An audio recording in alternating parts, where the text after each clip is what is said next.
बिस्मिल्लाह।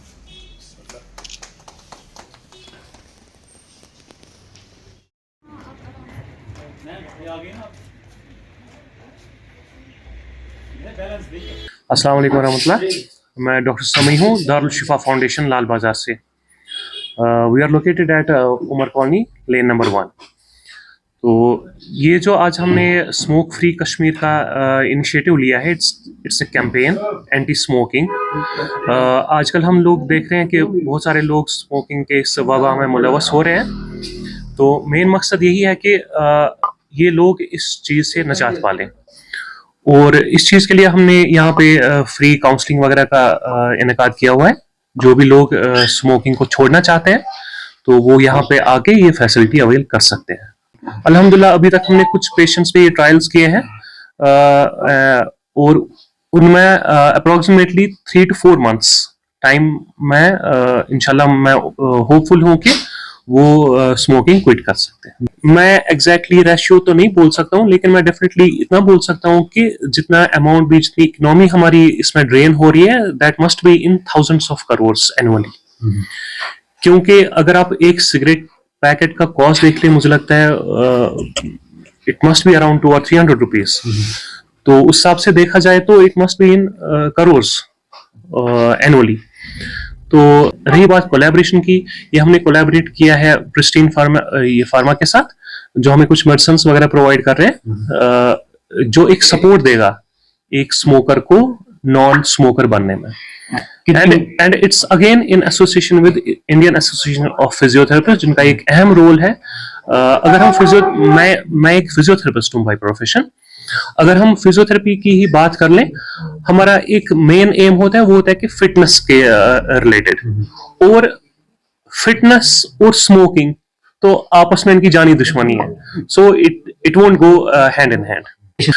उम्मीद तो हमारी ये है कि जितने भी स्मोकर्स हमारे कश्मीर में अभी तक है, तो ये मेरी दिली तमन्ना है कि सब लोग इस चीज से छुटकारा पा लें। अब मैं होपफुल हूं कि मैक्सिमम नंबर जितना भी पॉसिबल हो जाए। देखिए, जैसे हर एक इंसान की एक रेस्पॉन्सिबिलिटी होती है, जैसे हमारी रेस्पॉन्सिबिलिटी अपनी फैमिली के अगेंस्ट होती है, उस तरह से हमारी रेस्पॉन्सिबिलिटी हमारी सोसाइटी की ओर भी होती है। तो ये एक इनिशिएटिव है हमारा कि हम लोग वापस अपनी सोसाइटी को कुछ दें, जिससे हम इतना सब कुछ ले रहे हैं, तो हमारी रेस्पॉन्सिबिलिटी बन जाती है कि हम वापस में उनको कुछ दें। और मुझे लगता है कि जो सिगरेट स्मोकिंग है वो एक गेटवे बन जाता है ड्रग एडिक्शन के लिए, क्योंकि सिगरेट तो जस्ट एक इनिशिएशन है। शुरू इंसान सिगरेट से कर लेता है, उसके बाद चरस, उसके बाद गांजा, उसके बाद कुछ और पता नहीं क्या क्या चीजें, जितने सारे सब्सटेंसेस अब्यूज होते हैं अभी तक। तो मेरी यही उम्मीद है, यही होपफुल हूं मैं कि लोग इस चीज से निजात पालें। ड्रग अब्यूज की अगर हम बात कर लें, हर कोई इंसान अभी ड्रग्स के पीछे पड़ा हुआ है। तो लेकिन ड्रग्स का गेटवे सिगरेट है।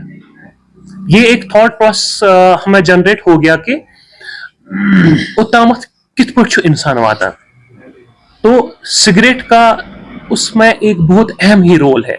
क्योंकि कोई भी चीज आप कर ले, it starts from a small step. और उसी तरह से मुझे लगता है कि जो बच्चे होते हैं, स्टूडेंट्स होते हैं, टीनेजर्स होते हैं, वो पहले तो स्टाइल मारने के लिए सिगरेट पी लेते हैं, और बाद में वो इसके एडिक्ट कब बन जाते हैं उनको खुद पता नहीं रहता है। और हाँ, मैं ये बात बार बार दोहरा रहा हूं कि पेरेंट्स का एक बहुत इंपॉर्टेंट रोल है इस चीज में। जब तक पेरेंट्स ना चाहे, उनको फ्रेंडली एनवायरनमेंट ये क्रिएट करना है अपने घर में, और अपने बच्चों पे एक स्ट्रिक्ट विजिल रखना है कि इस का बिहेवियरल प्रॉब्लम, ये फैमिली निश थोड़ा दूर रोजान, ये चूर रोजान, ये ज्यादा च्युइंगम्स खावान, ये ज्यादा माउथ फ्रेशनर्स यूज करान। सो ये आपका एक फ्लैग बन जाता है, जहां पे बहसियत पेरेंट्स आप पे ये जिम्मेदारी आयद होती है कि तु वुचू कि ये क्या करा, अगर ये ज्यादा च्युइंगम्स क्यों खा रहा है, अगर ये माउथ फ्रेशनर ज्यादा ले रहा है तो क्यों ले रहा है। यही तो हमारे कहने का मकसद है। जब एक छोटा बच्चा अपने बाप को देखता है कि सिगरेट पीते हुए, अगर बच्चों सिगरेट तो वो बस बोर्ड, सो मेरी बात का एक वैल्यू बढ़ेगा। This is just a state of mind. या कुछ साथ इंसान वन कि मे टेंशन, बस सवै चवान सिगरेट, सह again a state of mind कि मतलब अमिस बासान कि अगर मैं सिगरेट चो मे टेंशन कम।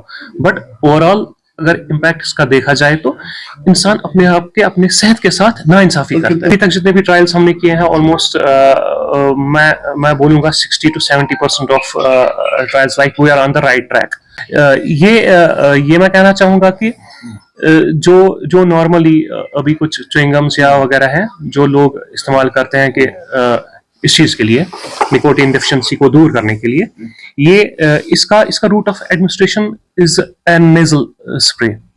सो ये आपको खाना नहीं पड़ता है, तो that can again prevent some of the complications में भी जो शायद होते होंगे च्युइंगम्स या कोई वो चीज इस्तेमाल करने से। वो आएंगे दारुल शिफा फाउंडेशन, लाल बाजार, उमर कॉलोनी, और तो वहां से ड्यूरिंग डे टाइम जो हमारे नॉर्मल वर्किंग डेज होते हैं मंडे टू सैटरडे, वो हमसे रब्ता कायम कर सकते हैं। हमारे पास डॉक्टर साहब है कंसल्टेशंस के लिए भी, काउंसलिंग के लिए भी, और साथ में उनको वही मेडिफिकेशन वगैरह जो हम लोग ने अभी ट्रायल बेस पे यूज किया है, जिसके बहुत अच्छे रिजल्ट्स हैं। और अभी तक किसी हद तक कुछ लोग they are at the verge of stopping. जी बिल्कुल, स्मोकिंग एक ऐसी चीज है जिसकी वजह से आगे जाके जो आजकल के बच्चे हैं तो आगे जाके ड्रग्स की ओर भी खींचेंगे, तो इससे फाइनेंशियली भी इंसान ड्रेन हो सकता है या हो ही जाता है, तो इट लीड्स फाइनेंशियल ड्रेनेज।